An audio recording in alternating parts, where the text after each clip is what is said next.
Baik pemirsa, dengan adanya, fenomena mahalnya uang kuliah tunggal, tentunya menunjukkan minimnya perhatian dari pemerintah terkait dengan pengembangan pendidikan di Indonesia saat ini. Bahkan banyak sekali polemik-polemik mengenai pendidikan di Indonesia saat ini, sehingga banyak sekali untuk mahasiswa melakukan unjuk rasa. Untuk membahasnya lebih dalam telah bergabung bersama kami pengamat pendidikan, yaitu Bapak Ica Ansori. Halo Pak, apa kabar? Halo, selamat sore. Kabar baik, Mbak. Oke, Pak. Pak, sebelumnya terima kasih banyak telah berkenan untuk bergabung bersama kami dalam Sinpo TV untuk berbincang terkait dengan uang kuliah tunggal yang saat ini dinyatakan fenomena mahalnya UKT pada saat ini. Pandangan Pak Isa seperti apa, Pak? Iya, jadi gini, menurut saya tugasnya satu Mhm, dan salah satunya adalah mencerdaskan kehidupan bangsa. betul. Jadi amanat konstitusi ketika bangsa ini dimerdekakan itu salah satu tugasnya adalah mencerdaskan. Nah, salah Mhm, satu proses mencerdaskan itu adalah melalui pendidikan. betul. Sehingga kalau itu menjadi amanah konstitusi, diharapkan negara menyediakan Mhm, infrastruktur maupun pembiayaan untuk itu semuanya. fasilitas seperti itu Sehingga ya? tujuan mencerdaskan itu akan tercapai. Kalau bangsa yang cerdas ya, karena bangsa yang cerdas akan bisa melanjutkan keberlangsungan bangsa ini. Nah, Mhm, problemnya kemudian tidak semua masyarakat Indonesia itu punya kemampuan mhm, untuk menjangkau mhm, pendidikan baik itu akses infrastrukturnya maupun tentang biayanya. Nah, dalam konteks misalkan bangsa ini mau maju ya kan tentu pendidikan berkualitas dibutuhkan. Nah, mhm, sayangnya dengan adanya UKT ini kemudian terjadi apa yang disebut dengan liberalisasi pendidikan dan komersialisasi, sehingga kemudian ada anggapan bahwa yang kaya itu mhm, bisa menjangkau yang miskin dilarang sekolah, sehingga bagi betul. saya menjadi penting mengatakan bahwa komersialisasi, liberalisasi pendidikan melalui yang dibungkus dengan Mhm. uang kuliah tunggal yang kemudian membuat kawan-kawan mahasiswa menjadi kesulitan, saya kira ini termasuk pelanggaran terhadap konstitusi. Oke, Pak Ansori tadi kan Bapak, menyebutkan bahwa jika amanat konstitusi ini mengatakan untuk mencerdaskan bangsa, otomatis dari pemerintah juga harus bisa memfasilitasi salah satunya dengan pendidikan, seperti itu. Lalu bagaimana caranya agar dalam APBN ini bisa, ideal dan bisa sesuai dengan skala prioritas? Iya, menurut saya begini, konstitusi kan sudah mengamanatkan juga Mhm, 20% anggaran itu untuk pendidikan. mmm, Kemudian terlebih lagi banyak perguruan tinggi kita itu kan sudah termasuk menjadi badan hukum ya kan, yang mereka punya kesempatan untuk menggali dana dari sumber-sumber lain selain dari mahasiswa. Nah, persoalannya kemudian apakah kawan-kawan dari perguruan tinggi itu mampu menjangkau itu. Saya kira banyak kawan-kawan dari perguruan tinggi yang juga bisa menjangkau itu. Misalkan di Universitas Erlangga ya kan sampai mhm, hari ini UKT tidak naik, dan kalau boleh tahu misalnya begini, sumber pendanaan itu sebagian besar dari mahasiswa, kemudian sebagian yang lain mereka mencari pendanaan, sumber-sumber dana yang dari hibah dan sebagainya. Nah, menurut saya sudah saatnya sebagai badan hukum kampus dan perguruan tinggi itu mencoba menjual sesuatu yang menjadi produknya, yang mhm. itu bisa menghasilkan sumber pendanaan dan itu bisa meringankan mahasiswa, karena ini bagian dari tugas konstitusi yang setiap pendidikan harus bisa melayani dan memberikan layanan yang baik dan bermutu. Oke, memang sudah seharusnya melakukan pelayanan yang terbaik khususnya di dunia pendidikan seperti itu ya.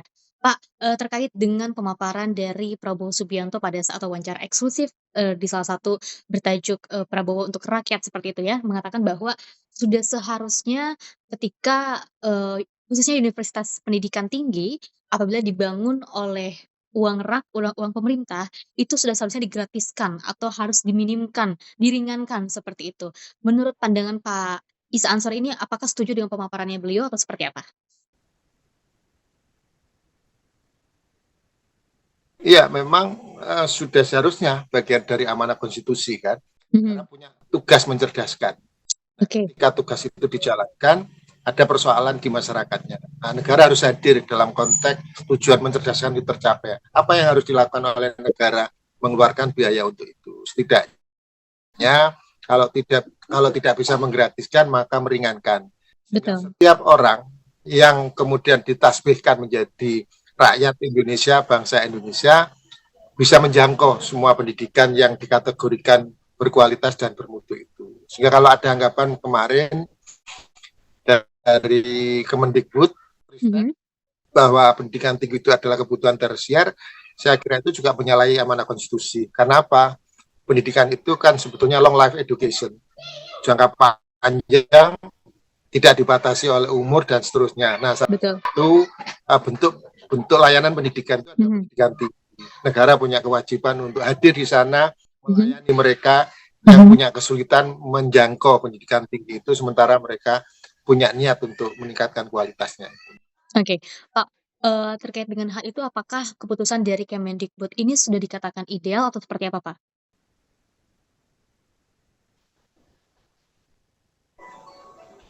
Menurut saya itu tadi bahwa apa yang dilakukan oleh Kemendikbud dengan membebani mahasiswa lewat UKT, menurut saya itu pelanggaran terhadap konstitusi. Karena amanah Mmm. konstitusi mencerdaskan dan rakyat itu didorong untuk berkualitas. Nah, rakyat sudah punya niat, Mhm. lalu negara mesti harus hadir membantu niat itu supaya terwujud. Nah, dalam konteks sekarang itu kan niat masyarakat ada, justru kemudian negara menghalangi dengan UKT yang tinggi.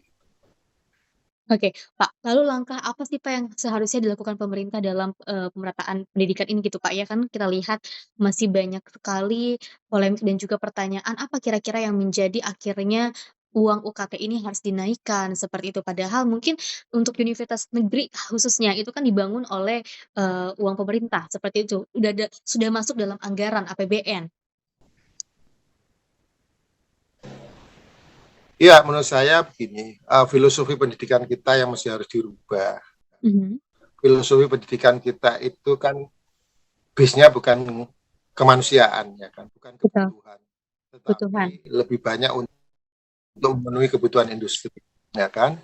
Nah, menurut saya karena lebih banyak memenuhi kebutuhan industri, maka di sana akan ada standarisasi. Nah, standarisasi itu mahal kan, Mhm. karena base-nya adalah kepentingan orang lain. Nah, Mhm.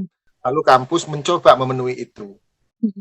Nah, lalu biayanya dari mana dibebankan kepada mahasiswa? Menurut saya ini tidak fair, ya kan? Oke, itu Nah, tidak fair, semestinya oke. negara hadir, Mhm. lembaga-lembaga industri juga hadir, Mhm. kemudian mereka yang masuk di sana juga dibantu untuk memenuhi kebutuhan mereka itu. Mhm. Sehingga menurut saya filosofinya harus dirubah menjadi kemanusiaan, kebutuhan, sehingga kita tahu apa sih yang dibutuhkan, kemudian industri bisa menyesuaikan di sana. Oke, baik. Pak, mungkin, sekali lagi, Pak, ini terakhir dari saya, singkat saja mungkin, Pak.